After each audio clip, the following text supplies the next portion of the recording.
Seja bem-vindo ao Entre Costas Podcast. Eu sou o Dr. Henrique Trajano de Moraes Costa, sou médico, minha área de atuação é saúde mental. Hoje estou aqui com a minha irmã. Eu sou a Marina Costa, sou psicóloga e hoje eu acho que é um episódio para você que quer uma mensagem aí de esperança. Vamos conhecer a história de duas pessoas bem interessantes.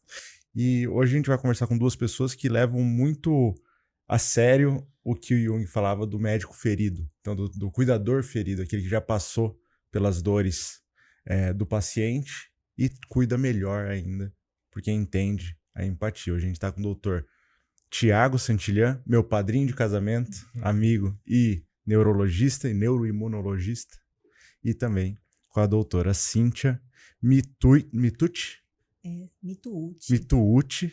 fonoaudióloga, que os dois são sobreviventes de doenças neurológicas e vão contar um pouquinho pra gente sobre a trajetória deles e também sobre a área de atuação deles dentro da própria doença que eles tiveram, né? Antes de vocês conhecerem melhor eles, queria só incentivar que você deixe o like nesse episódio, curta, compartilhe com o maior número de pessoas. Se você está ouvindo pelo Spotify, deixe as 5 estrelinhas no nosso canal. O que mais, Marina? E no Instagram, no TikTok também, Entre Costas Podcast, a gente posta lá os cortes, os bastidores, sigam a gente por lá também. E sigam os dois. Os convidados. No final do podcast a gente conta os arrobas deles. E aí, Tiagão, tudo bem? Tudo bem. Primeiro, obrigado pelo convite. É muito bom estar aqui com pessoas familiares. Eu conheci a Cíntia hoje também, pessoa muito agradável. E vamos lá, vamos comentar sobre a nossa história de vida, falar principalmente ali para a educação médica e também falar diretamente com os pacientes, né? Quem estiver passando por uma situação e se identificar e vai ver bastante coisa legal hoje, né? E aí, Cíntia, tudo bom? Tudo jóia. Muito obrigada pelo convite e oportunidade de escutar a minha história também. Imagina.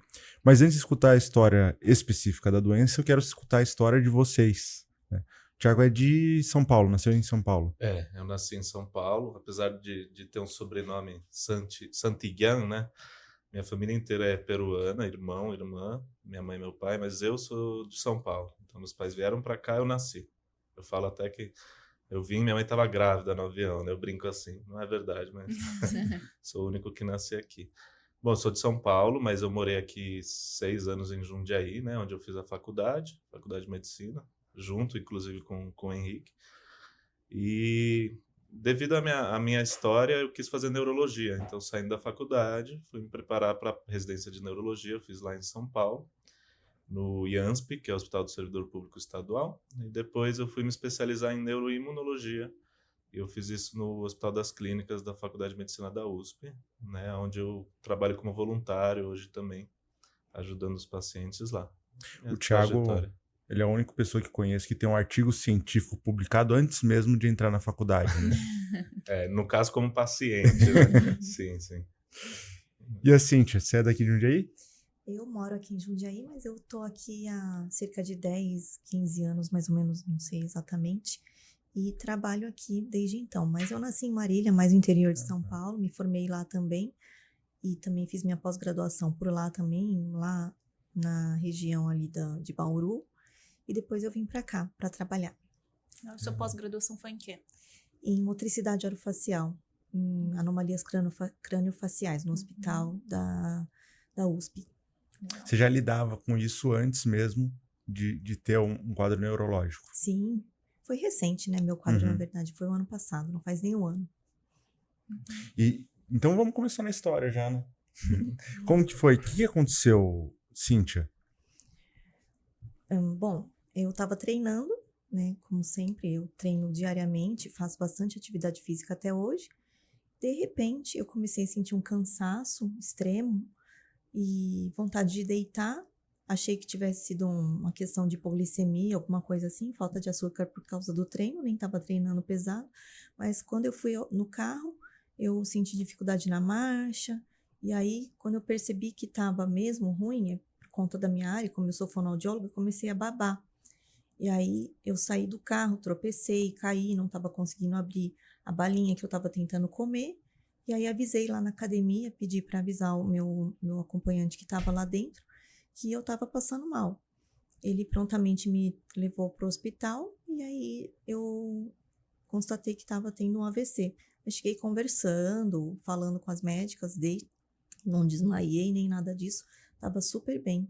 E você mesma percebeu? Eu mesma percebi que estava passando mal, né? Que alguma coisa diferente estava acontecendo por conta do meu rosto. Eu não estava conseguindo falar, né? Tava babando já só do lado esquerdo.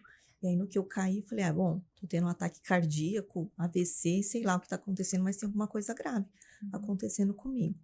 E você antes era super ativo fisicamente, né? Tava Sim. fazendo crossfit. Sim, é na verdade eu já tinha parado há uns 4 meses, porque eu achava que a minha qualidade de vida não ia ser bacana se eu continuasse naquele ritmo de treino, mas mesmo assim, nunca deixei de treinar, academia, alimentação super regrada, rotina super, assim, regrada também, mas os médicos dizem que foi talvez um pico de estresse, né, um pico de pressão alta, então naquele dia eu também já estava trabalhando bastante, cuidando de filho, cuidando de casa, estava com o apartamento em obra, e naquele dia tudo normal, e aí à noite, por volta das 20 horas, aí foi quando aconteceu.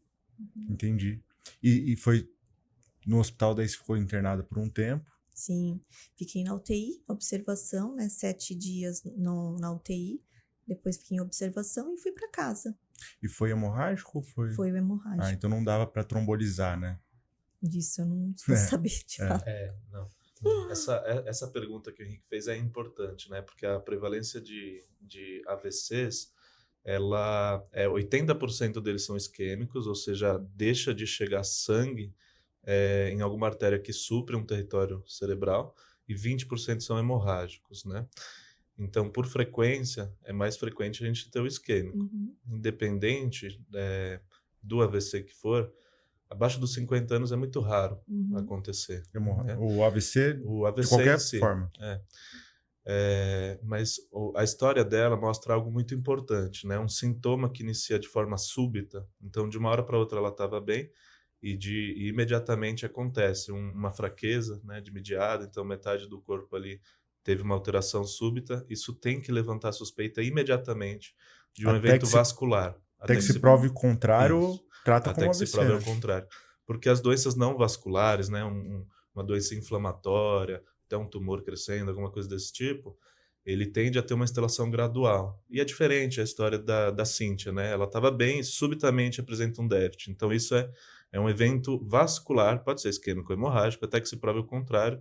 E aí tem que procurar imediatamente serviços de saúde. Isso é importante que todo mundo saiba, não é só médico, pessoas da área da saúde, mas todo mundo, né? Para a gente poder ajudar. E eu falei da trombólise porque a Cíntia, ela aparentemente parece ser uma forte candidata, se não fosse hemorrágico, a trombolizar, né? A gente tem um tempo por literatura, até 4 horas e meia, né? De fazer o trombolítico, que de uma forma geral, o que ele faz é diluir aquele trombo que, teoricamente, obstruiu a artéria que iria suprir aquele território vascular. Vamos dar só um passinho para trás, para as pessoas mais leigas. O que é o AVC? Pronto. O AVC basicamente, a sigla significa acidente vascular cerebral. E o nome é intuitivo, né? Então, é de etiologia vascular, né? E aí o AVC ele é dividido em isquêmico e hemorrágico. O hemorrágico a gente pode entender que alguma coisa sangrou ali e gerou machucado naquele território, e aquilo vai manifestar um sintoma súbito, porque o sangramento ele acontece de uma hora para outra. O isquêmico a clínica é semelhante, não dá para diferenciar só com a sintomatologia. A gente precisa de um exame de imagem, mas a clínica subitamente para de chegar sangue naquele território e o paciente apresenta um sintoma de uma hora para outra. Né? Legal. Atrás de você tem um vaso, acho que para as pessoas ficarem fica mais ilustrativo, talvez seja interessante para mostrar. Bom, perfeito isso aqui. Então a gente pode pensar... Eu só levantei ele aqui na altura do peito para as pessoas conseguirem ver. A gente pode pensar que aqui a gente tem os canos que levam sangue para o nosso cérebro, né? Então a gente tem que são as artérias, né? Então aqui a gente tem uma artéria saudável em que o cano ele não está revestido com nada dentro. Então o fluxo de sangue ele é perfeito aqui. O paciente, quando ele acumula fatores de risco cardiovasculares, que com certeza não é o caso da Cíntia, né? Porque é uma paciente jovem, atleta, que não tinha fatores de risco explícitos, então não tinha hipertensão, diabetes, tabagismo, esse tipo de coisa, mas a maioria dos AVCs acontece por uma instalação gradual dos fatores de risco. Então, aquele paciente que tem os fatores de risco cardiovasculares, cerebrovasculares, que são compartilhados. Então, o diabetes, a pressão alta, o tabagismo, a obesidade, sedentarismo, ele acaba acumulando as placas de ateroma, né? E essas placas, elas podem estabilizar em algum momento e sangrar. E é como tem esse último caninho, que tem um acúmulo de sangue e, finalmente, acaba obstruindo aquela artéria. E aí, dali para frente, não está chegando sangue direito, né? E se não chega sangue, não chega oxigênio, não chega glicose, chega né? glicose. E aí, com isso, aquele tecido cerebral, ele sofre com a isquemia, com a falta de nutrição, e aí apresenta um déficit. É como se fosse uma casa que fechou o registro, né? Fechou o registro, tem água na rua, mas não chega na casa. Sim.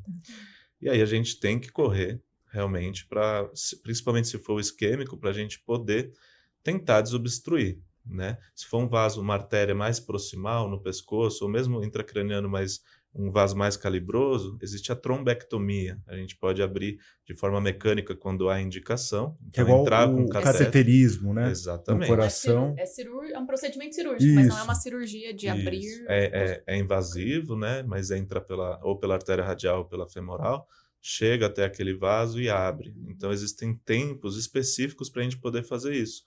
Porque depois de um tempo específico, no caso da trombectomia, classicamente, hoje alguns estudos estão estendendo um pouco mais esse tempo, mas classicamente até 6 horas, né, a indicação atual mais utilizada.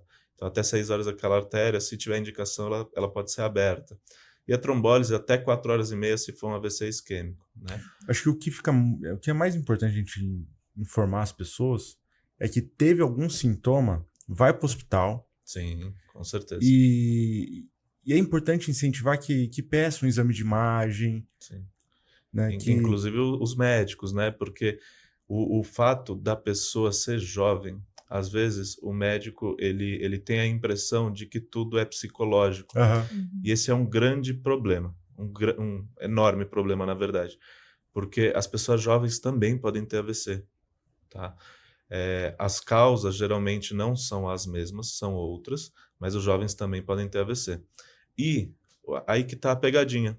Num AVC isquêmico, por exemplo, nas primeiras 24 horas, às vezes a tomografia está completamente normal. Vocês entendem? O sangramento ele aparece no primeiro minuto, mas a tomografia, que é o exame mais acessível, às vezes passa uma falsa segurança para o médico. Então, na verdade, o médico ele tem que se basear na história clínica. Se o paciente tem uma fraqueza de mediada, ele só vai fazer a tomografia para ver se isso não é um sangramento. Se não é um sangramento, está indicado trombolítico se não houver outra contraindicação, entendeu? Isso salva vidas. E não tem problema se aquele paciente apresentar aquele sintoma por algum outro motivo. Se aquela for a maior hipótese, a gente pode pecar pelo excesso e realizar a trombólise.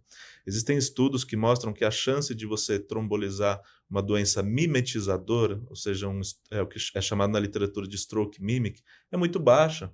Então, um paciente que tem uma enxaqueca, às vezes a aura dele pode ser motora, ele pode ter uma fraqueza de mediada, apesar de ser extremamente raro.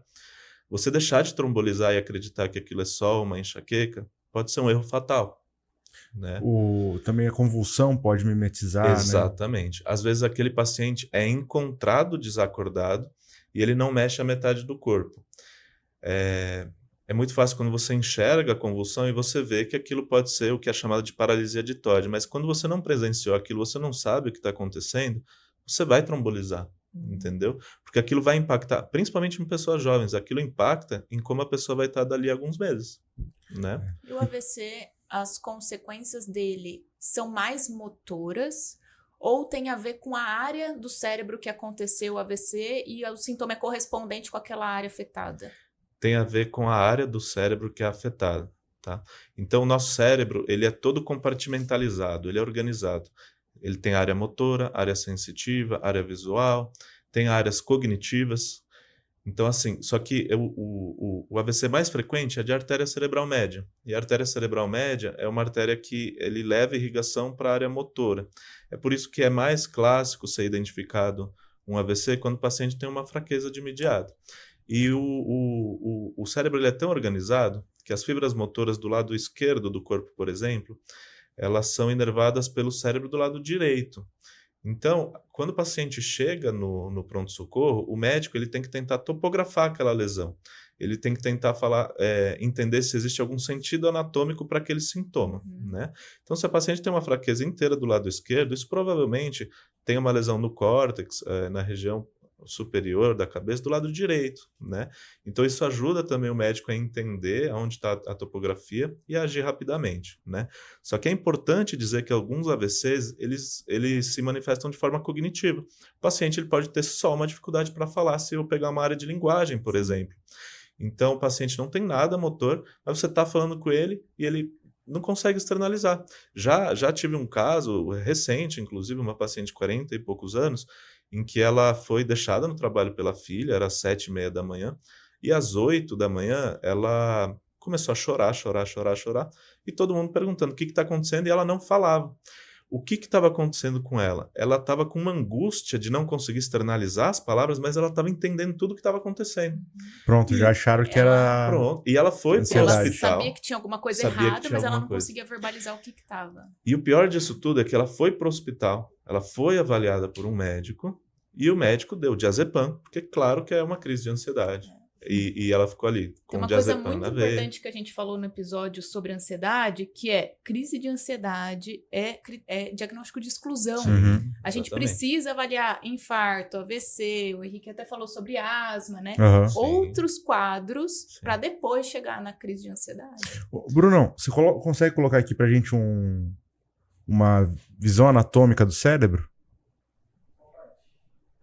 Pode digitar áreas anatômicas do cérebro no Google, que acho que...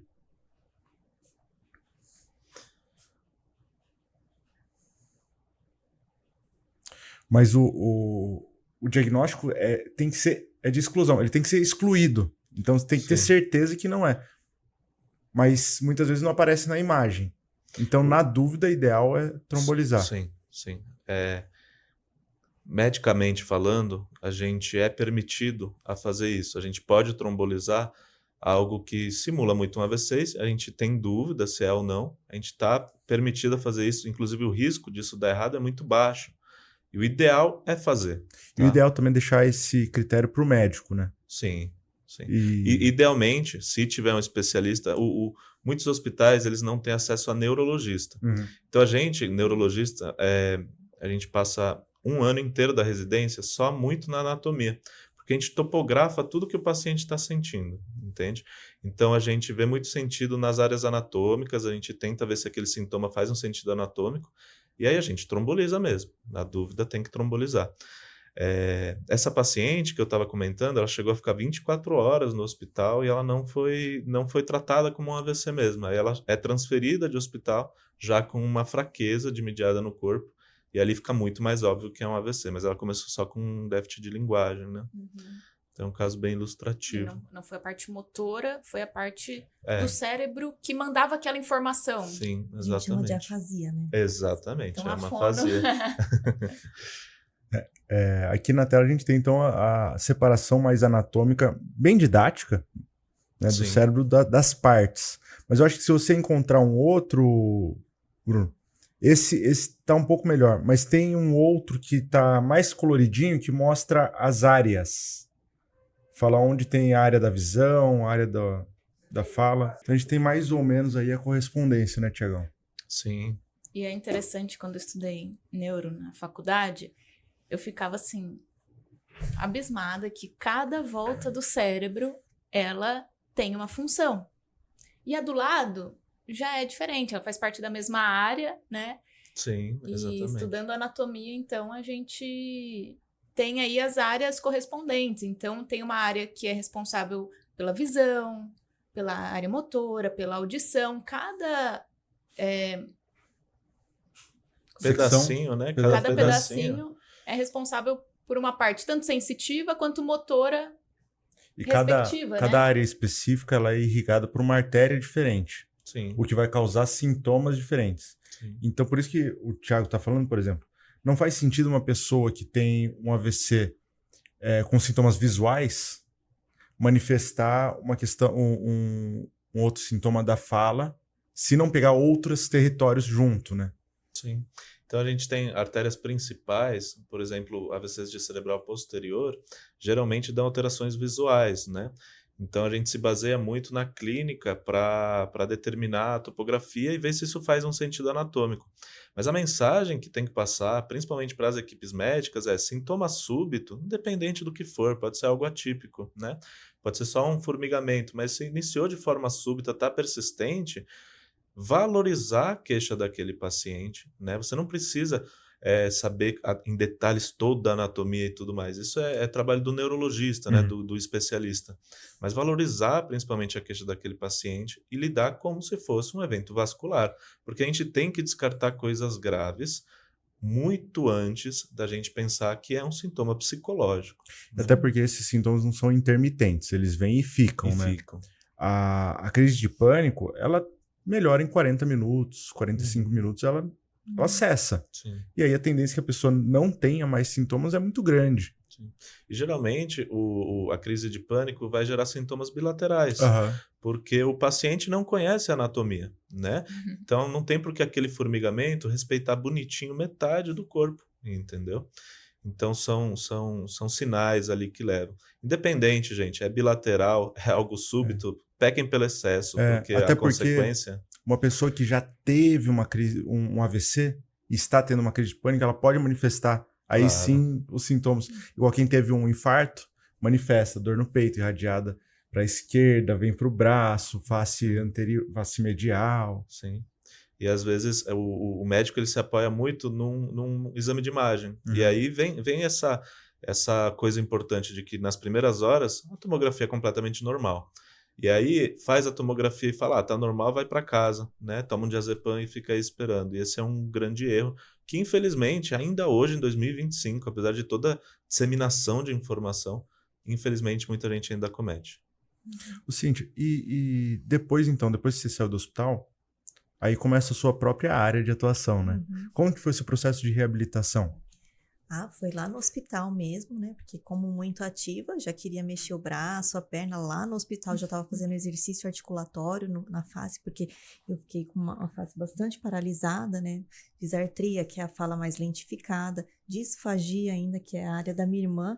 Ela é doutora em disfagia, então eu tive dificuldade para engolir, né? Tava engasgando com líquidos, principalmente. Quando começou a voltar a sensibilidade, eu tava engasgando mais ainda, então...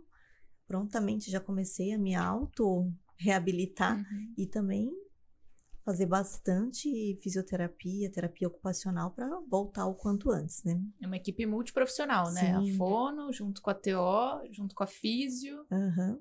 Tá.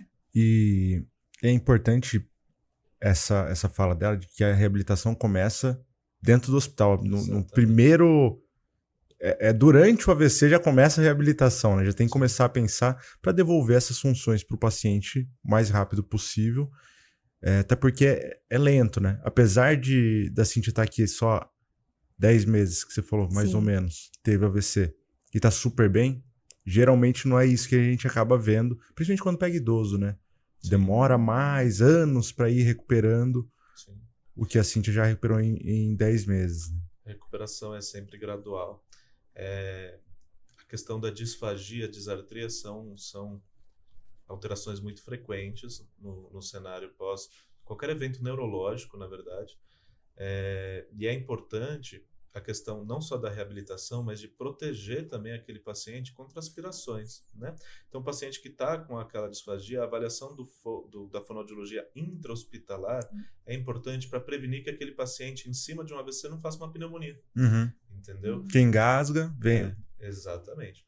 E aí a necessidade de pressionar que os hospitais tenham a equipe multidisciplinar à disposição. A gente fala de fonoaudiologia, principalmente questão de disfagia, disartria, mas também a psicologia. Como que fica a mente intra-hospitalar, tá? Como que fica a mente de um paciente jovem, independente da idade, mas imagine um paciente jovem que acabou de perder funcionalidade. Ele precisa ser abordado por um psicólogo. Entra a questão da nutrição, como o paciente tem, alguns têm dificuldade na questão da deglutição, da disfagia, eles podem perder muito peso. E aí entra a nutrição com o trabalho. Às vezes é necessário passar uma sonda, melhorar a nutrição, Porque o paciente ele não precisa perder mais musculatura, já que ele está com aquela fraqueza, entendeu? Porque isso vai dificultar a reabilitação. A fisioterapia é importante também, terapia ocupacional. Então é importante que se entenda que isso tem que ser feito desde o começo. E não esperar sair para, vou procurar fisioterapeuta, vou procurar fono agora. Começar já intra-hospitalar as avaliações e a reabilitação quando cabível, né? E o tempo de recuperação tem a ver com o tempo que aquela parte do cérebro ficou sem receber oxigênio, sangue? Sim, se a gente pensar que quanto maior a lesão, maior vai ser a dificuldade de recuperação, isso faz sentido, né? Quanto mais tempo aquele cérebro ficou sem oxigênio, ou sem nutrientes, no caso num AVC isquêmico, maior vai ser a área de lesão, tá? Mas o que eu tenho visto, existem casos e casos. A gente é muito ruim como neurologista em estabelecer prognóstico. Então, é uma coisa que eu aprendi durante a minha prática clínica, que às vezes a gente olha para aquele paciente, a gente vê uma lesão muito grande, a gente fala, nossa, a chance de recuperar é muito pequena. Calma, a gente tem que esperar e ver aquele paciente depois. Até ontem também tinha um mito de que neurônio não regenerava, não... Existia toda essa questão. Quando o paciente é jovem, existe toda uma resiliência e uma neuroplasticidade maior. Ao mesmo tempo, os pacientes idosos, se a gente pensar que esses fatores de risco aqui que a gente mostrou, né, o entupimento da artéria, ele acontece de uma forma gradual.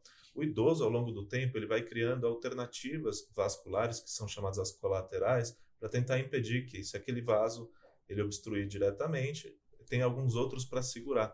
Então, assim, prognóstico, a gente não sabe o que vai acontecer. O próprio cérebro faz isso. Cria essas alternativas. O nosso próprio organismo, ele fala, vai entupir daqui a pouco, então vai criando colaterais. Então, que às vezes essas colaterais elas não são tão calibrosas, né? O calibre dela não é tão grande para suprir tão bem aquela área, né? Isso depende muito. Mas, por exemplo, uma artéria que entope num paciente mais idoso, provavelmente vai ter algumas colaterais ali tentando segurar. Num paciente jovem, que acontece de uma forma súbita, o corpo dele não se preparou para isso. Então, comumente, a gente tem pacientes jovens com AVCs que podem ser mais graves também. Ao mesmo tempo, os pacientes mais jovens, eles têm uma resiliência ali, neurológica, né, uma neuroplasticidade maior. Então, resumo da história, é imprevisível o que vai acontecer e a gente tem que se manter humilde e entender que a gente não vai conseguir prever o que vai acontecer, mas definitivamente aquele paciente tem que reabilitar e a gente vai rever esse paciente depois. Os pacientes, eles não são livros, né? Cada paciente é diferente. Cíntia, e o que você acha que foi mais importante para você voltar a ter uma articulação tão boa de fala? O que foi mais importante? Nessa reabilitação. Porque você deu entrada com um problema de fala também, mas hoje você fala super bem.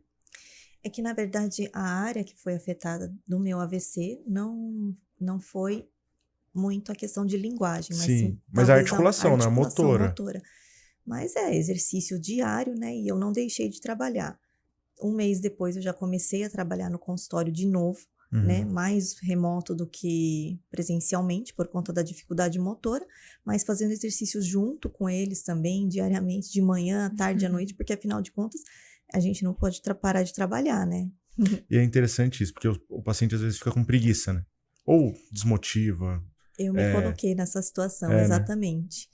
Que é aquela coisa de quando que eu vou conseguir melhorar, será que eu vou melhorar ou não? Sabendo que os meus pacientes melhoravam, né? Então eu também me auto-apliquei as atividades, os exercícios e tal, sabendo que eu poderia também. Mas é isso aí.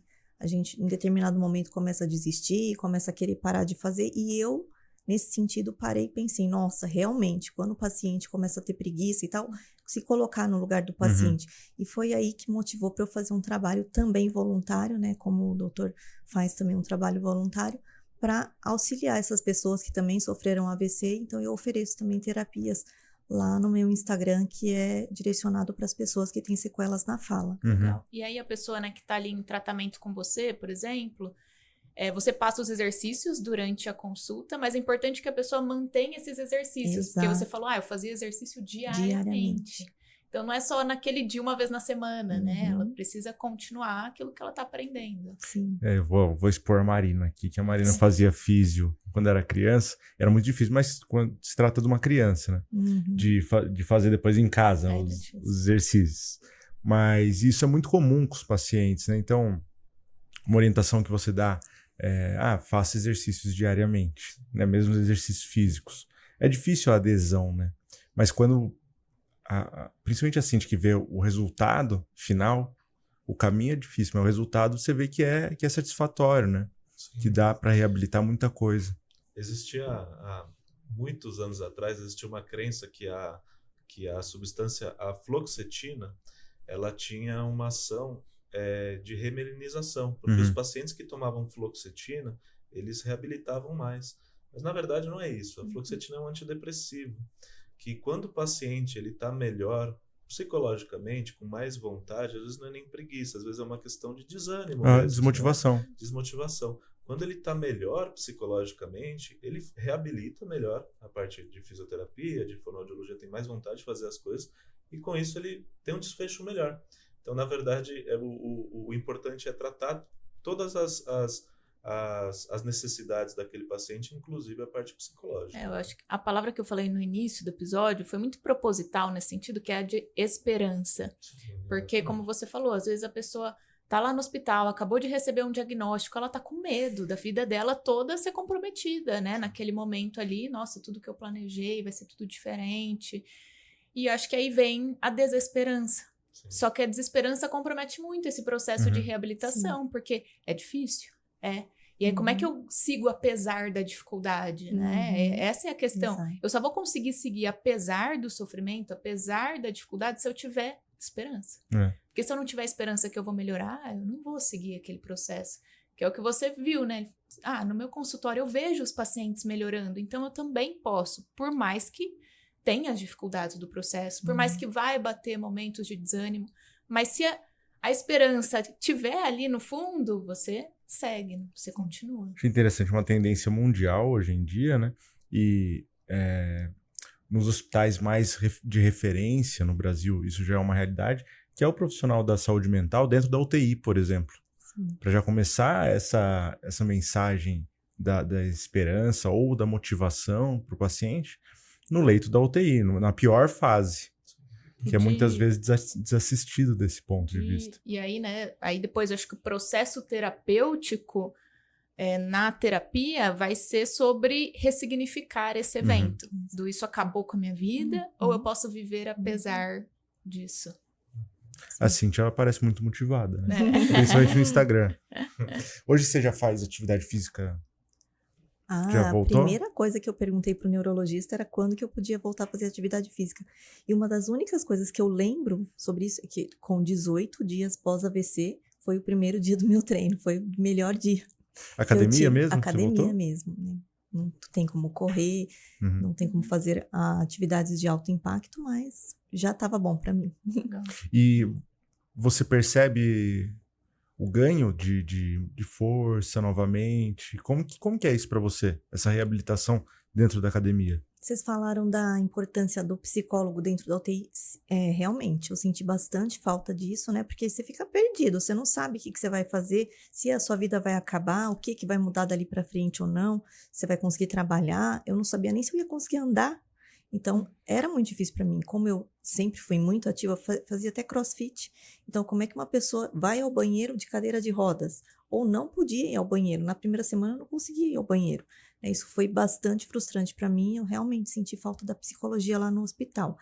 Mas, já esqueci a pergunta. Imagina. O quanto a academia você acha que tem ajudado nesse processo? A academia, no sentido de manter a massa muscular. Eu perdi mais de 10 quilos, né? Com o AVC, massa muscular, né? E também a falta de apetite, a questão da sensibilidade, né? Intraoral. Então, não conseguia comer direito, né, até pela questão da motivação também.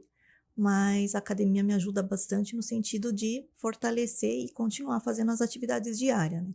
Dirigir, trabalhar, cozinhar, ser independente, que é o que importa para mim, né? E hoje você conquistou essa autonomia. Sim. É custoso ainda, né? Trabalho bastante a resiliência, motivação e esperança também, mas eu entendo que a atividade física é imprescindível, sim, para manter a minha atividade de vida diária, né? E ainda é recente, né? A gente fala 10 Bastante. meses para o paciente Sim, neurológico. Mas para quem tá vivendo. São Foi 10 uma, meses. é uma eternidade, parece bem mais tempo. Mas com certeza, se você olha para trás o que você já conquistou, também deve Ah, ser. sim. Semanalmente é visível, né, a minha melhora. Principalmente nas questões emocionais. Eu acho que todo dia você tem que, a palavra que a doutora usou, ressignificar, né, o seu dia, as novas situações que você está vivendo. E é interessante que a gente vai na academia, a gente só vê os bombadão. E a academia devia estar cheia de pessoas como a Cindy, que passaram por situações e precisam desse ambiente que às vezes é hostil para elas, né?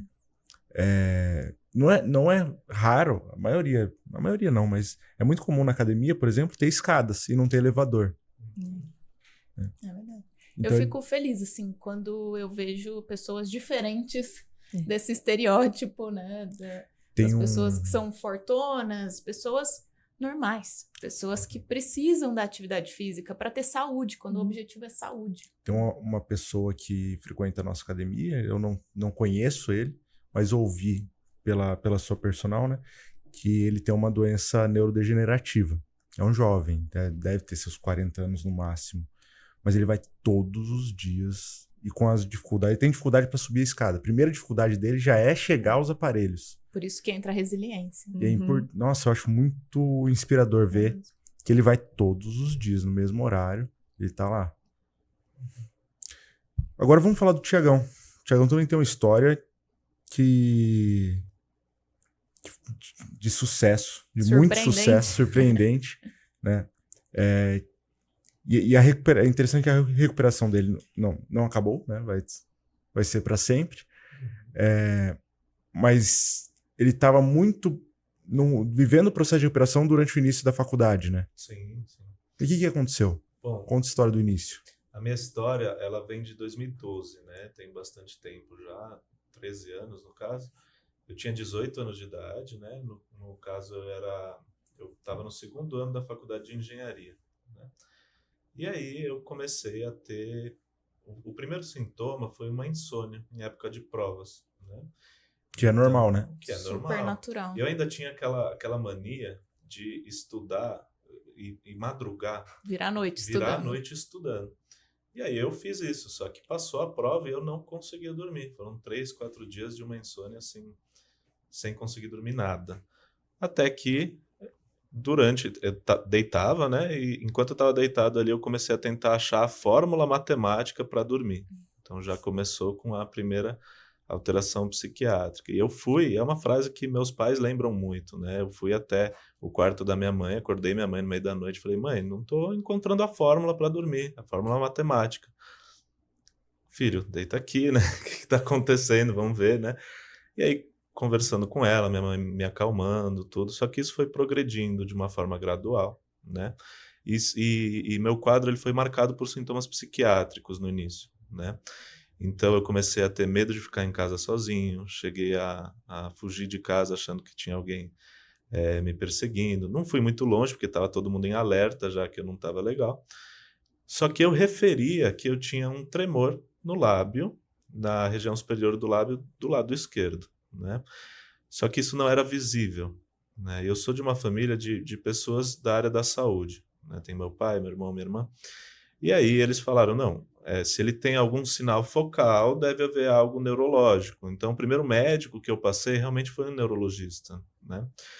E aí, quando eu passei com um neurologista, na época, ele me viu, ele não enxergou esse tremor, e ele, de uma forma muito categórica, ele falou, isso é um burnout, né? Ele está sobrecarregado, está em época de provas, tal, e ele me deu algumas medicações antipsicóticas, um sedativo, e ele me encaminha para o psiquiatra com uma carta dizendo, não há nada neurológico, isso é psiquiátrico. E não fez nenhum exame. Nenhum exame. A princípio nenhum exame. E aí, quando eu chego no psiquiatra, o psiquiatra recebe uma carta de um neurologista com uma categorização de que tá tudo bem da parte estrutural. Então, o psiquiatra mata no peito e fala, isso é deve ser transtorno afetivo bipolar. A hora que você contou esse iniciozinho, me lembrou muito realmente o quadro do Tab. Eu né? eu não conseguia dormir, estava acelerado, existiam alguns sintomas de hipersexualidade também ali. Então ele caracterizou como um episódio maníaco, né? E começou os sedativos. O problema é que o sedativo ele acaba ocultando o sintoma neurológico. Então eu passei ali cerca de 1 mês, ali meio dopado em casa, e as coisas evoluindo, né? E eu não melhorava, e as coisas foram ficando cada vez mais estranhas, até que no dia 1º de maio, no dia do trabalho, um dia que ficou marcado, que eu tive um pico de febre. E aí não tem doença psiquiátrica a princípio que deu um pico febril. E aí é quando eu sou levado às pressas ao pronto-socorro, e o pronto-socorro era um hospital grande, então eles fizeram um eletroencefalograma e eu estava em estado de mal. Na verdade, eu estava tendo crises epiléticas não motoras e eu estava rebaixado, provavelmente por causa disso, né? E aí, o que se confundiu com as medicações. medicações. O que é o estado de mal? Estado de mal são crises epiléticas reentrantes, né? Ou que não permitem a recuperação da consciência do paciente. E aí a gente entende que nem toda epilepsia, nem toda crise epilética é aquela que a gente vê na rua ou nos filmes, ou a gente tem algum familiar com epilepsia, que ele cai, né? Ele faz os abalos motores, salivação, às vezes mordedura de língua, perda esfinteriana. É a convulsão, mais comumente chamada de convulsão, né? Isso. Então seria esse é o estado de mal, né? E aí estava reentrando, e geralmente isso acontece por alguma alteração estrutural ou metabólica acontecendo no corpo do paciente. Então isso é um sinal muito importante que já demandou a internação, né?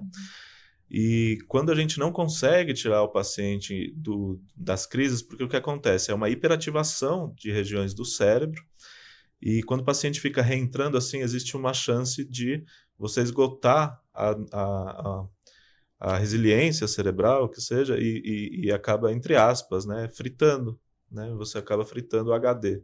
Então, o que você tem que fazer? Você tem que tirar aquele paciente do estado de mal, né? E aí, quando não é possível com as medicações de primeira linha, a gente tem que sedar o paciente. Aí que eu entro num coma induzido já no primeiro dia da internação, sou entubado e vem aquele balde de água fria para minha família. Falar, isso é uma encefalite, na verdade, o cérebro dele está inflamado, né? Só que até então o quadro clínico começou com algo psiquiátrico, algo que não batia, né? Algo estranho, né? E aí a gente presencia um momento de revolução da própria neurologia, tá?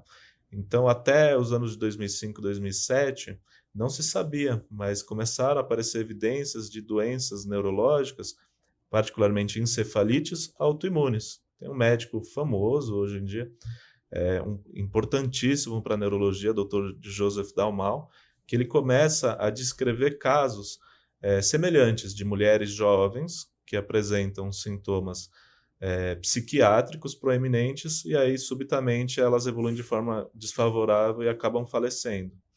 E ele abre uma gama de investigações e acaba descrevendo as encefalites autoimunes, que particularmente era o meu diagnóstico. Só que isso são doenças descritas a partir de 2007, mais ou menos, e aqui no Brasil eu fiquei doente em 2012. Não é que a informação demora a chegar, mas para as coisas se espalharem, né, e se tornarem prática fora dos Estados Unidos, já no Brasil, vai de uma forma mais lenta, né? Até entrar, né, nos Os guidelines. guidelines. Até hoje não existe um guideline específico de como tratar essas encefalites, porque são doenças extremamente raras. E essa em específico, que é a encefalite anti-NMDA, ela começa com sintomas psiquiátricos, então ela confunde muita gente até hoje, né? Só que é uma doença fatal e que, se não tratada adequadamente, o paciente evolui mal, né? Acho que para as pessoas mais leigas, né, que é um nome grande e estranho, né? Encefalite anti-NMDA. O NMDA é um receptor no neurônio. Isso. E a encefalite, a pessoa produz uma proteína como se fosse um anticorpo que se liga nesse receptorzinho da célula do neurônio e dispara e promove a atividade dele, né? Disparar. Por isso, provavelmente, que estava fazendo o estado de mal, né? A convulsão. Sim. Porque essa proteína se liga e ativa o neurônio. Se liga e ativa, se liga e ativa. E isso constantemente. Sim. Mais ou menos isso, né, Thiago? É sua área. Sim, sim. Não quero... Não, perfeito. Foi uma excelente explicação. É basicamente o mecanismo de funcionamento pelo menos em parte das encefalites, né? Mas esse diagnóstico ele demorou para ser feito, porque existem várias doenças muito mais frequentes do que a encefalite NMDA e que elas tinham que ser tratadas mesmo empiricamente, porque tinha um paciente muito grave, né? Isso culminou em uma internação de 5 a 6 meses nesse hospital, foram 58 dias de UTI, né, sedado, e graças, né, eu tive médicos excelentes, que inclusive hoje são colegas, né, são neurologistas, são pessoas em quem eu me espelhei, inclusive um ou dois deles eu trabalho com eles hoje em dia. Tive a honra de um deles ser meu chefe, inclusive no ano passado. Mas eles se juntaram ali, excelentes médicos, na humildade, e se sentaram, vamos se reunir, o que está acontecendo com esse paciente? Vamos ler a literatura de coisas mais raras, porque a gente está tratando tudo que é mais frequente e ele não está recuperando. E aí a gente começa a criar hipóteses, e aí vem o fascinante da neurologia, né? Que existe tanta coisa nova, e a gente vai... Isso que me fez gostar muito da neurologia. A gente cria as hipóteses, é como um quebra-cabeças que a gente vai montando, né? E no final chega numa resposta, né? Foi muito tempo de imunoterapia, eu fiz um tratamento que é chamado de plasmaférese, né? Que basicamente é uma retirada desses anticorpos, mesmo na época em que eu não tinha diagnóstico. Pela hipótese diagnóstica forte, isso foi feito. Um filtro, né? É um o sangue filtro, passa isso. por um filtro fora do corpo. Exatamente. Em que barra. Só que ele não barra só os anticorpos. Então, não é uma coisa inócua que ele conseguiu pegar só os anticorpos. Sim. Então, é uma coisa cheia de complicações. Diminui a imunidade? Sim, sim. São os tratamentos imunoterápicos, de uma forma geral, eles predispõem a infecções, né? E realmente são tentativas de ajudar o paciente que são necessárias em algumas doenças autoimunes, como a encefalite, né? Muito disso foi feito você inconsciente, né? Sim. Grande parte do meu tratamento... Eu só fui acordar depois da terceira sessão de plasmaférese, né? Ao total eu fiz 19 sessões. Então, a partir da terceira que eu fui começar a acordar. Quanto tempo você estava em coma induzido? Ou depois engatou um coma, né? Foram 58 dias de coma induzido, depois disso foi tirando a sedação, aí fui acordando, né? E quando você acordou, como é que foi? Foi bem complexo, porque assim, a mente, quando eu acordei, principalmente por eu ter passado por uma inflamação cerebral, né, a encefalite, os parafusos não estão no lugar, digamos assim. Então, a primeira coisa que aconteceu, eu lembro de um dos meus médicos entrarem no quarto e falarem: Thiago, você sabe o que aconteceu com você? Eu não falava, né? Estava com a traqueostomia, não conseguia me mexer também, que eu tive a polineuropatia do paciente crítico, então eu fiquei tetraplégico, pelo menos por alguns meses.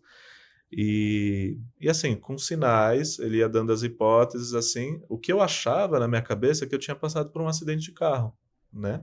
Porque por mais que tenha sido um processo gradual, na minha cabeça foi de uma hora para outra. Né? Esses 58 dias dormi e acordei. Foi um sono. Foi um sono com muitos sonhos. O nosso cérebro é muito fascinante. Eu tinha vários dispositivos ligados no meu corpo que faziam parte do processo, como eletroencefalograma contínuo, a própria traqueostomia com ventilador. Então eu sonhava muito que eu estava nadando num rio, né? E o som do respirador, ele me fazia sonhar com isso.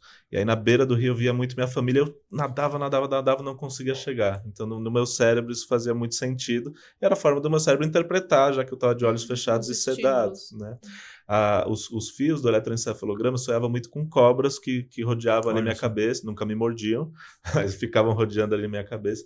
Então, na verdade, a gente vive aquele momento com períodos em sonolência mais profunda, em que tudo passa como um sono mesmo, e a gente sonha bastante quando a gente está em coma. E existem períodos em que a gente escuta o que as pessoas estão falando. Que isso é bem comum nos relatos, né? Sim. Existem profundidades de nível de sedação, né? E aí a necessidade da gente sempre tomar cuidado em conversar, falar coisas sobre o paciente, entendendo o que ele está ouvindo. A gente não sabe o nível de sedação que aquele paciente está, entendeu? E você ouviu alguma coisa de desesperança, por exemplo? Meus pais não deixaram. Que bom. Eu acredito que meus pais... Eu ouvia muito minha mãe falar comigo como se eu tivesse ouvindo tudo mesmo. E ninguém nunca chegou e falou para minha mãe, ele tá ouvindo. Não, minha mãe tinha essa esperança e algo que me fazia muito bem. Então, não ouvi nada de ruim na época, não. A equipe também acredito que foi era muito treinada, um hospital adequado. Não tive Porque nenhum- tem vários casos, né? Tem um que ficou mais famoso recentemente de um menino com aquela síndrome do encarcerado, né? encarceramento, né? Que os médicos falavam, acho que é melhor ele não estar mais vivo, Sim. próximo dele. Que é tudo que o paciente não precisa naquele Imagina. momento, né? E ele, diferente de você, ele tava consciente. Ele não tava num estado Sim, onírico, um estado sim. que fica flutuando ali de consciência. Ele não. Esse paciente tava 100%. 100%. Isso é uma característica da síndrome do encarceramento. É a consciência plena, alguns movimentos oculares, mas o paciente não se mexe. E esse é um paciente que não precisa ouvir coisas ruins naquele momento, né? Tiagão, e aí você acorda um pouco confuso e ali já começam vários cuidados intensivos para sua reabilitação também. Sim. Desde o começo, né? Fisioterapia, fonoaudiologia, psicólogo intra-hospitalar. E não só isso, a minha mãe e minha irmã, eles fizeram um trabalho multidisciplinar ali também. Minha mãe colocava música todo dia e eu dançava com o pouco movimento que eu tinha com ela, era todo dia.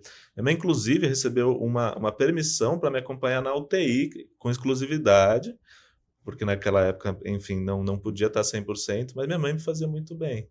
E quando eu acordei, eu não interagia com ninguém, mas eu tinha uma proximidade muito grande com a minha mãe exclusivamente, né? Então ela participou muito da minha reabilitação. E os profissionais, eles viraram grandes amigos depois, porque eles se dedicaram de uma forma muito importante. Tem um fisioterapeuta amigo, tem um fonoaudiologista amigo. Então foi um trabalho intensivo mesmo. Eu fazia fisioterapia 2 vezes ao dia, por exemplo, né? Então, E foi quanto tempo ainda no hospital? Depois no que você hospital eu acordou? saí em setembro, né? Então, eu entrei em maio, saí em final de setembro. Todo esse tempo foi... Depois que eu acordei, eu continuei fazendo plasmaférese, né? Até a 19ª sessão. E eu continuei reabilitando ainda intra-hospitalar. Quando eu saí do hospital, eu saí de cadeira de rodas, né? E ainda saí para reabilitar muito. O ano seguinte, 2013, foi inteiro de reabilitação. Então, mais 1 ano e meio. Não tinha o movimento das pernas ou dos braços também? A princípio eu não tinha nada. E aí eu fui ganhando aos pouquinhos. Eu enxergava a minha reabilitação como se fosse um jogo de videogame que a gente vai passando as fases, entendeu? E foi de uma forma bem gradual mesmo. Um dia eu estava mexendo a ponta dos dedos, no outro dia eu comecei, uma semana depois já comecei a mexer o cotovelo e parece que foi subindo, assim. E aos pouquinhos foi recuperando. A minha reabilitação ela começou, como o Henrique disse, no hospital, mas ela terminou só durante a faculdade. E a faculdade eu entrei em 2015, né? Então foi um processo muito lento e a gente vai passando algumas etapas. A fisioterapia, de uma forma inicialmente passiva, então você não mexe. Ele estimula eletricamente, ou ele vai fazendo a movimentação para você e você vai mandando o comando com o cérebro, até evoluindo, fazendo de forma ativa, depois entrando na reabilitação mais intensa, talvez dentro da academia. Comecei a fazer tênis de mesa dentro da faculdade, que foi um esporte que me ajudou a me reabilitar ainda mais, e a gente vai aumentando a complexidade e com isso vai sempre ganhando, né? Você Então ainda sente algum prejuízo? Eu digo assim, motor fino, alguma coisa você ainda sente? Sim, eu fiquei com sequela motora, né? Então, motora e sensitiva. Então, os pés, ficou uma sequela sensitiva, eu não sinto realmente a planta dos pés. E eu ando com órtese para segurar, porque eu tenho o pé caído dos 2 lados. Isso é secundário a muito tempo de internação, aí faz pressão nos nervos e tudo mais, né? Mas a gente se adapta, né? Inclusive o Thiago se enquadra em pessoa com deficiência, né? Ah, sim. E já quase apanhou na escola porque ele não aparenta. Né? Ele anda, se você não prestar muita atenção, ele anda de uma forma normal. E ele saiu do carro, tava na vaga de PCD com e o cara ficou bravo. Com um cartãozinho. Isso aconteceu comigo recentemente. É mesmo? No supermercado aqui, uma pessoa deixou um bilhete. Você precisa pelo menos sair de muleta do seu carro para você ter direito a essa vaga. Olha só. Eu tenho uma órtese também. Isso é muito difícil. Eu, particularmente, me subespecializei em neuroimunologia. Então, eu lido muito com esclerose múltipla. E que, muitas vezes, esses pacientes eles têm uma incapacidade invisível. Uhum. Né? Ele não está numa cadeira de rodas. Ele tem direito a usar uma vaga PCD, a depender do déficit que ele tenha. Até e eles porque são muito julgados, muito julgados. A necessidade de usar um colar demonstrando isso é exatamente para tentar evitar o preconceito ou a retaliação por algo que as pessoas não sabem mesmo. Ao mesmo tempo que é um rótulo, né? É você fazer a pessoa literalmente andar com um Mostrar. rótulo, Sim. né? Mas também, por exemplo, quando a gente fala de esclerose múltipla, que a deficiência dela é se cansar muito facilmente, Sim, né? a fadiga é extremamente limitante. Né?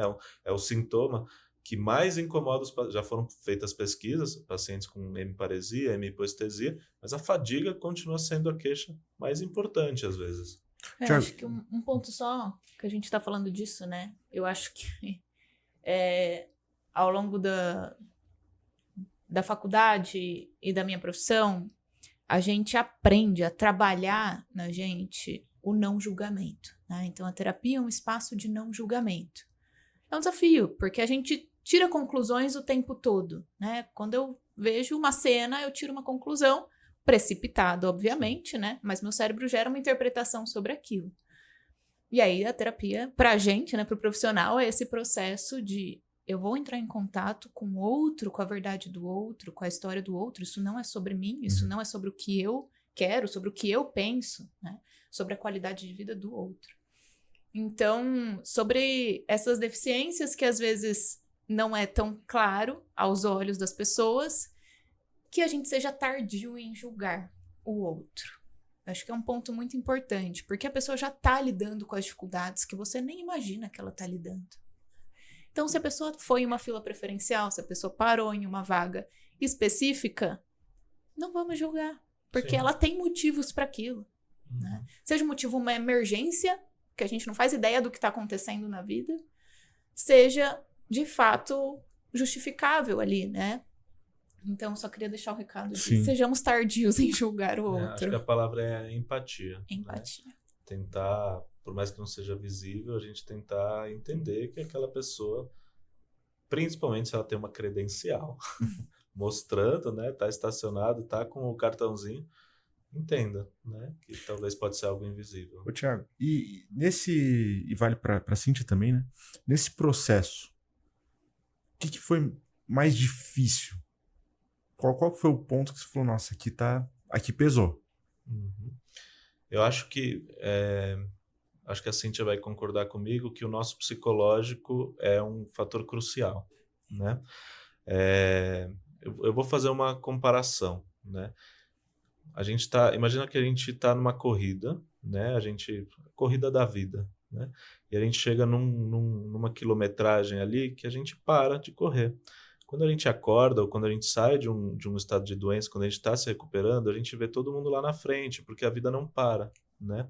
Eu acho que esse é o momento em que a gente precisa de mais apoio. E aí entra a questão, novamente, da psicologia, de amigos e da família, né? Para ajudar a gente a ter a resiliência e olhar para frente e ver um futuro, né? Porque a gente olha lá para frente, está todo mundo vivendo a vida e a gente ficou lá atrás. Né? Tipo, eu tô reaprendendo a andar, reaprendendo a falar. Né? Isso a vida às vezes faz com que a gente retome muito a nossa humildade, né? Porque a gente, principalmente, quando a gente é jovem, né? Quando eu tinha 18 anos, eu passei por uma situação em que a gente está, talvez no auge ali da nossa idade, e eu passei por um momento em que profissionais me ajudavam a tomar banho, a usar o banheiro. Então, eu fiquei completamente dependente de outras pessoas, tá? Então, esse é um processo em que a vida mostra que a gente precisa ser humilde. E nesses momentos de reaprendizado, tem muitas coisas que a gente vai levar para a vida, né? Muitas coisas, a gente aprende muita coisa com essas experiências. E, querendo ou não, isso ajuda a gente a ser pessoas melhores, né? De várias formas, né? Mas acho que esse é o momento mais difícil, eu acho que é a questão psicológica mesmo. Comparativo. Você olhar que para as sim. outras pessoas e se comparar. Sim. Enquanto todo mundo na faculdade inteira olhava para si e se comparava com você, né? Isso eu posso falar tranquilamente. Não tinha uma pessoa que não admirava a história do Thiago, né? É um, é, é um processo em que a gente tem que realmente encontrar motivos para continuar. E aí o apoio, a rede de apoio é muito importante para os pacientes, né? A gente tem que se encher com pensamentos positivos. Isso vem do médico também. O médico que tratou, ele tem que ser otimista, né? Imagina você sobrevive a um episódio traumático e o seu médico fala, ó, você vai ficar assim o resto da vida. Primeiro, já deixo claro, nenhum médico sabe o que vai acontecer daqui para frente, né? Eu gosto muito de falar essa frase. As pessoas não são livres, os pacientes não são livres. O paciente ele não lê o livro para saber até onde ele consegue ir, né? E aí a necessidade da gente manter os pacientes bem psicologicamente, né? Com certeza. E Cíntia, eu queria daí ouvir, então, de você, se você concorda com o Thiago. Qual foi o momento mais difícil? Porque o que eu vou falar? Adicionar o quê? Mas é exatamente isso, né? A questão psicológica é o que pesa bastante. Ver todo mundo lá na frente, talvez com 18 anos, ainda mais coisas para viver, mas eu já estava bem mais à frente de 18 anos, mas ver a vida parando naquele momento, né? Tanta coisa ainda para conquistar, ver minha filha crescer, né? A minha profissão, e eu que sempre muito independente, se depender das pessoas te darem banho, eu não conseguia ir ao banheiro sozinha, né? Primeira vez que eu tentei ir ao banheiro sozinha, eu caí, me machuquei, né? Por pura teimosia, né? Por tentar ser independente, parar de depender das pessoas. Mas é isso, é a questão psicológica mesmo que pesa bastante. E aí é o que o Thiago falou, né? Da importância da família, acolher, da rede de apoio. E também é importante os próprios cuidadores também terem uma rede de apoio, porque eles também geralmente passam por momentos de sofrimento. Com certeza. Exato.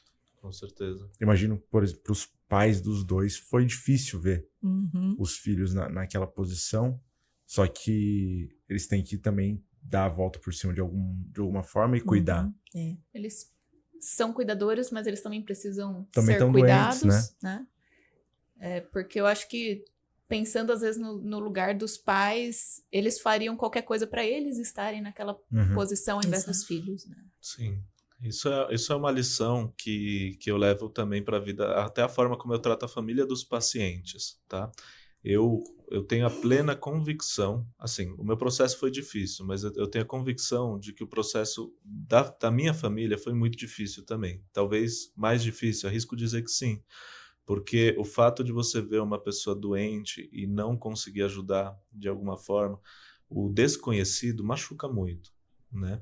Então, não esquecer de tratar os familiares também, é exatamente isso que o Henrique falou. É importante orientar e dar essa esperança também para os familiares, porque eles precisam de apoio também, né? Importantíssimo. E outra qualidade do Thiago é o bom humor, que é impressionante. Quando ele estava na faculdade, ele teve várias lesões. Né? É verdade. E sempre... Ele estava na cadeira de rodas, que ele tinha quebrado a perna, ele tava brincando com a cadeira de rodas, estava tentando empinar, tentando sempre lidar com essas coisas com bom humor. Talvez até mesmo para externalizar uma coisa que ele não estava sentindo. Às vezes estava num momento difícil ali. Mas, poxa, se eu pelo menos a casca parecer que eu tô com um bom humor, talvez isso passe para dentro, né? Sim. Isso... a gente aprende a não se importar com coisa boba também, né, Cíntia? A gente vê o que realmente é importante. E realmente o nosso humor muda depois de um processo de doença crítica, né? A gente costuma levar a vida de uma forma mais leve, né? Até porque o estresse é um fator de risco para muitas doenças, né? Então, sim. Pode falar, mano.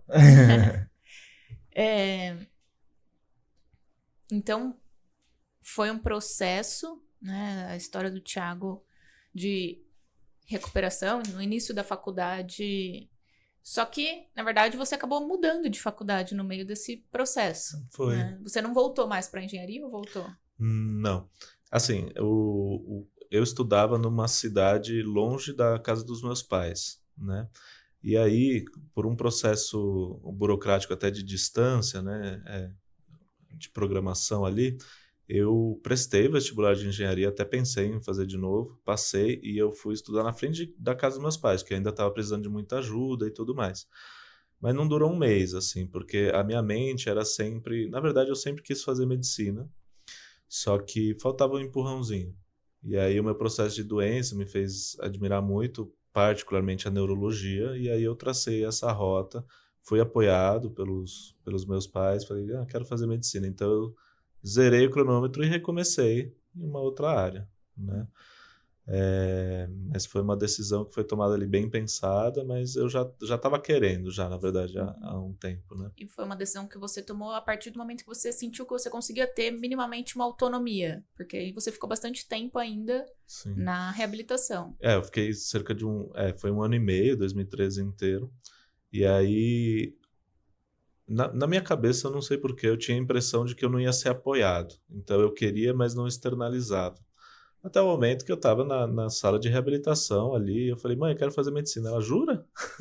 Então vamos. Aí eu falei, então tá bom.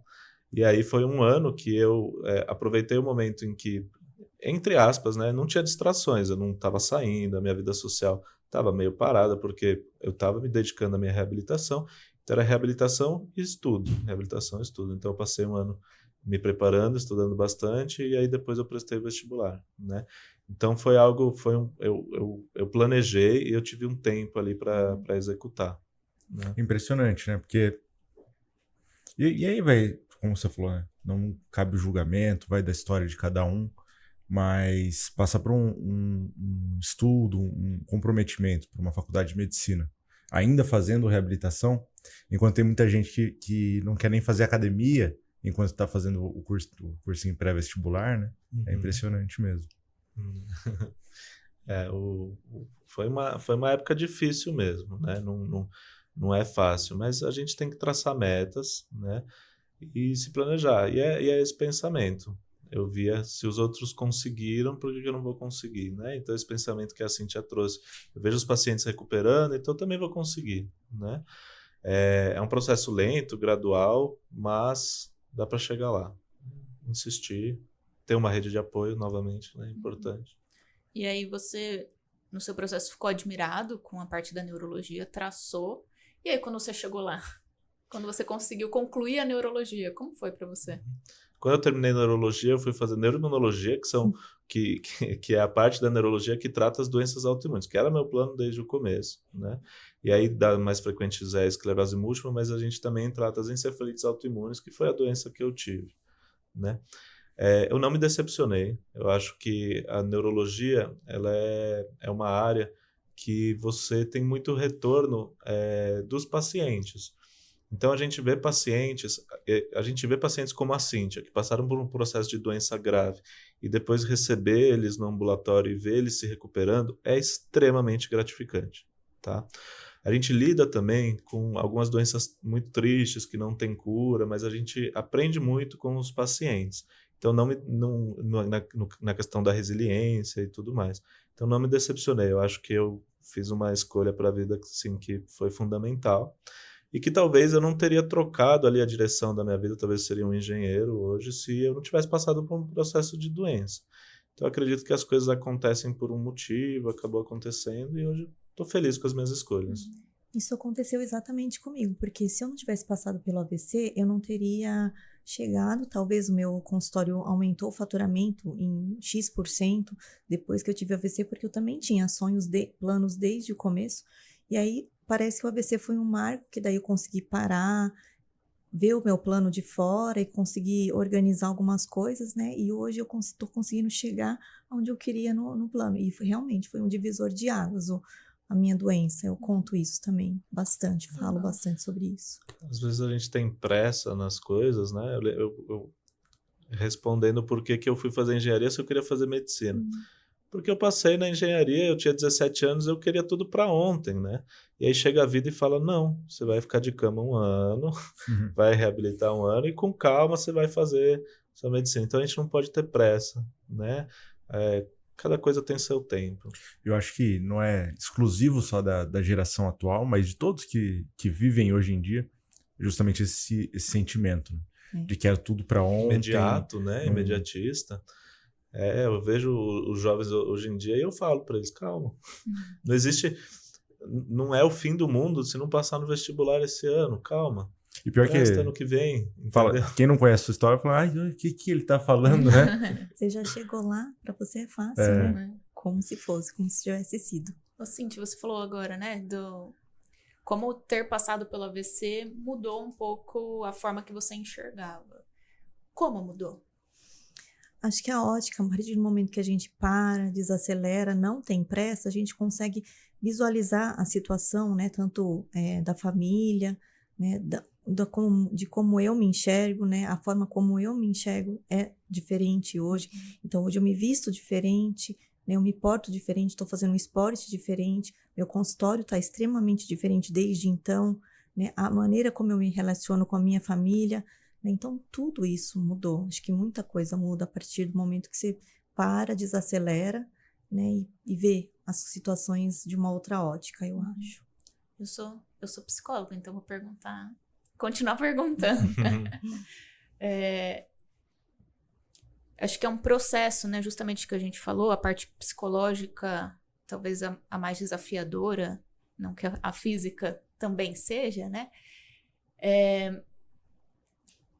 Então, você se via de uma forma, você via a vida de uma forma, vivia de uma forma, olhava para a família de uma forma, e aí você tem um evento significativo, que poderia, em algum nível, é traumático, né?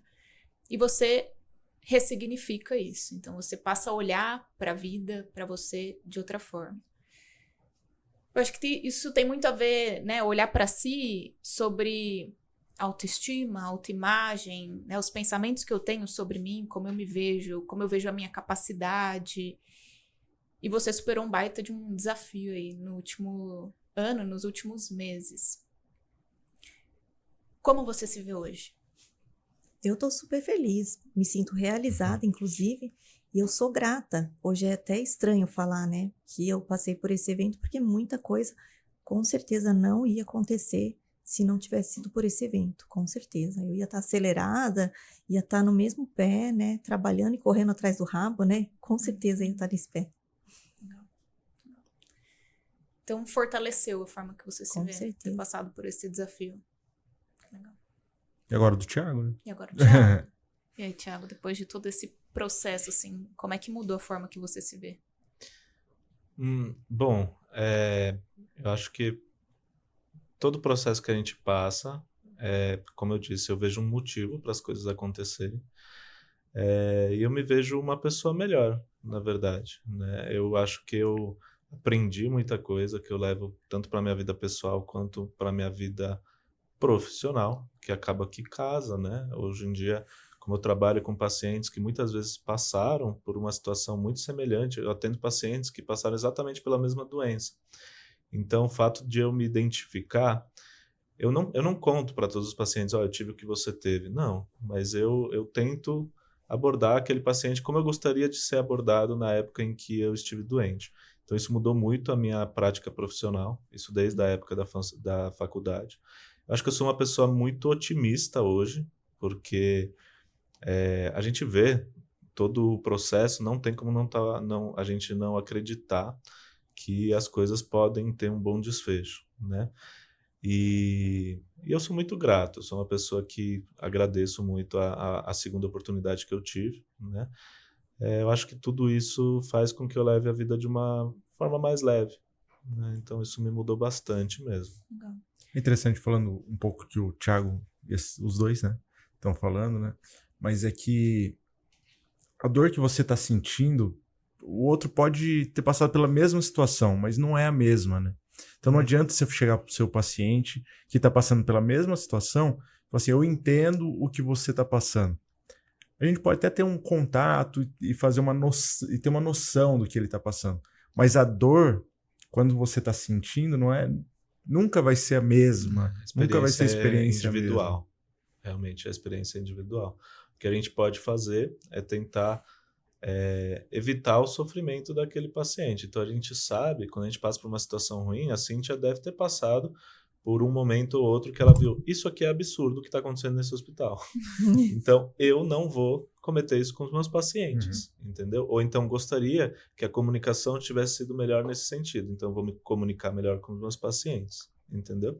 Então são coisas, são noções assim que às vezes, por mais que a gente estude, os livros não mostram pra gente, e que definitivamente a gente passar por uma experiência muda muito a nossa visão e a nossa prática, né?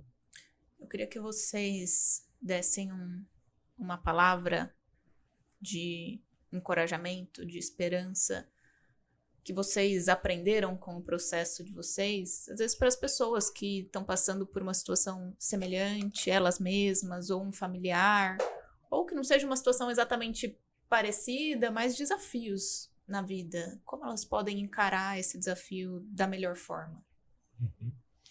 Eu acho que o primeiro passo é ter uma rede de apoio.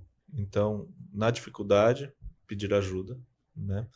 Deixar que o paciente se sinta à vontade de conversar.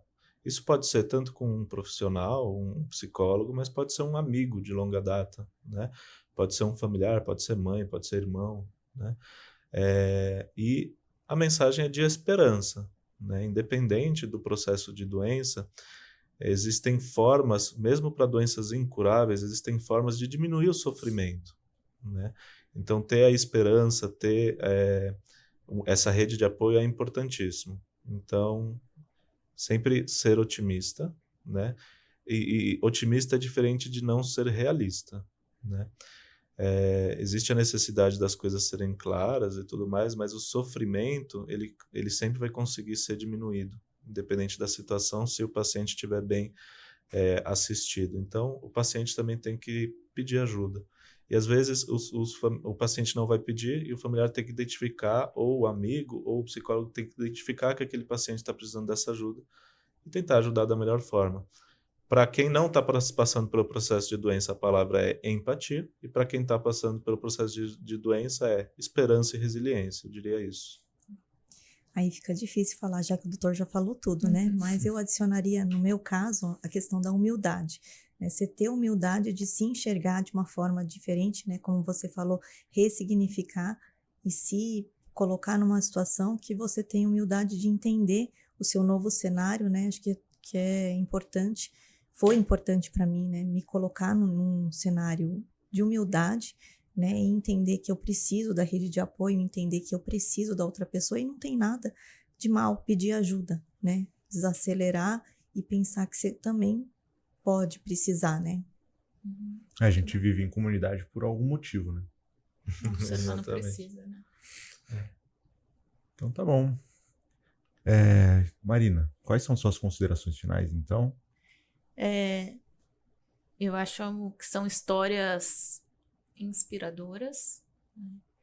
Agradeço vocês por toparem vir e compartilhar com a gente e com as pessoas. Eu acho que o objetivo do podcast é não só divulgar informações confiáveis em saúde, que é o que a gente prega, mas é também cuidar e olhar para o ser humano como um todo, que é o que a gente fez aqui, destacando a importância das equipes multidisciplinares no tratamento, destacando, principalmente, eu acho que a palavra de esperança. Isso. Com certeza. E como as pessoas conseguem te encontrar nas redes sociais? Então, eu estou no Instagram como Marina Costa Psi, atendo lá na Clínica Semos, em Campo Limpo, na Clínica Murata, em Jundiaí, e atendo online também. Bem, se você tem uma história também inspiradora, compartilhe aqui nos comentários. A gente vai querer interagir com você e entender como que foi a sua história. E hoje, então, como que as pessoas podem te encontrar, Tiagão? Bom, tem o Instagram, né, que é thiago.santilan.neuro, se eu não estou errado. Eu conferi antes de... Eu acho que é isso. Podem mandar mensagem se alguém tiver alguma dúvida, quiser conversar também. Às vezes, falar sobre um processo de doença, eu sou super aberto para conversar. Pode mandar meme também, né? Pode mandar meme também, que eu sou um cara bem humorado. Não vou achar ruim, não. E você atende onde hoje? Eu atendo numa clínica em Campo Limpo, a Clínica Semos. Tenho consultório particular também em São Paulo e em Jundiaí. Aí na minha rede social tem um link, mas tem um site também que dá para entrar, que é o neurologiasantilan.com.br. Dá para entrar também. Santilan com 2 L's, né? Com 2 L's. E tem o site da Clínica Semos também, tem o telefone, mas está tudo na minha rede social também. Perfeito. E você, Cíntia? Bom, eu estou no Instagram também, Cíntia YM. Atendo na Clínica Fonofala só em Jundiaí. Tem o site também, clinicafonofala.com.br. Faço atendimento online, um serviço voluntário para pessoas que têm sequelas pós-AVC. E atendo também online na minha área, que é motricidade orofacial, especificamente em estética facial. Legal. E eu sou o Dr. Henrique Trajano de Moraes Costa, atendo na Clínica Semos, atendo na Morata, aqui em Jundiaí. E hoje pude estar, então, com inspirações. O Thiago, eu falo que ele é meu pai, ele vai ficar chateado, mas ele é o médico que mais sabe de medicina que eu conheço. E indico todos os pacientes, mesmo os que não são neurológicos, a passar com ele. E então, hoje, Thiago e Cíntia estiveram entre costas. Muito obrigado.